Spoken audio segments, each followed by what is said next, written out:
গ্রাম বাংলার সেরা স্বাদের এঁচড় কষা বানানোর জন্য সর্বপ্রথম এঁচড়টা ওয়াশ করে নিন। তারপর হচ্ছে ম্যারিনেশন করুন হলুদ এবং সল্ট দিয়ে। তারপর হচ্ছে তেলের মধ্যে একটু কালার আসা পর্যন্ত ভেজে নিন। আচ্ছা, তারপরে হচ্ছে বিফটা ম্যারিনেশনের জন্য সার্ভিং বলের মধ্যে বিফ নিয়েছি। মনলেস, হাড্ডি এবং ফ্যাটটাও সাথে আছে। ফ্লেভারের জন্য কাঁচা মরিচ এবং ঝাল অতি অবশ্যই।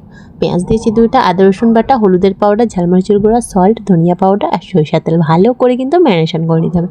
তারপরে হচ্ছে প্রেশার কুকারের মধ্যে ডাইরেক্টলি ম্যারিনেশন বিফটা দিয়ে হাফ গ্লাস মতো পানি দিয়ে ভালো করে কিন্তু সিটি মেরে নিতে হবে। তারপরে হচ্ছে একটা ফ্লেভারের জন্য টমেটো দিলাম। যতক্ষণ না কালারটা এবং গ্রেভিটা আসছে সুন্দর ততক্ষণ ওয়েট করতে হবে। তারপর হচ্ছে এঁচড় বিফ কষার জন্য আলুটা কিন্তু একদম ইনকমপ্লিট, তার জন্য কিন্তু 2টা মিডিয়াম সাইজের আলু কিউব সাইজের কেটে অ্যাড করলাম। শেষে কিন্তু জিরার বড়। নিশ্চয়ই বুঝতে পারলেন জুসিটা কিন্তু একদম পারফেক্টলি রেডি। এই এক পিস বিফ কষা দিয়ে এক থালা ভাত এক নিমিষে শেষ করে ফেলতে পারবেন। তারপরেই হচ্ছে আলু এবং বিফটা যখনই কষানো কমপ্লিট হয়ে যাবে, এই যে ভেজে রাখা এঁচড়টা অ্যাড করে দিলাম। যদি বা এঁচড় বিফ কষা হয়ে যাবে সেক্ষেত্রে 1 গ্লাস পানি দিলে সিটি মারলে ব্যাস ফাইনাল এঁচড় বিফ।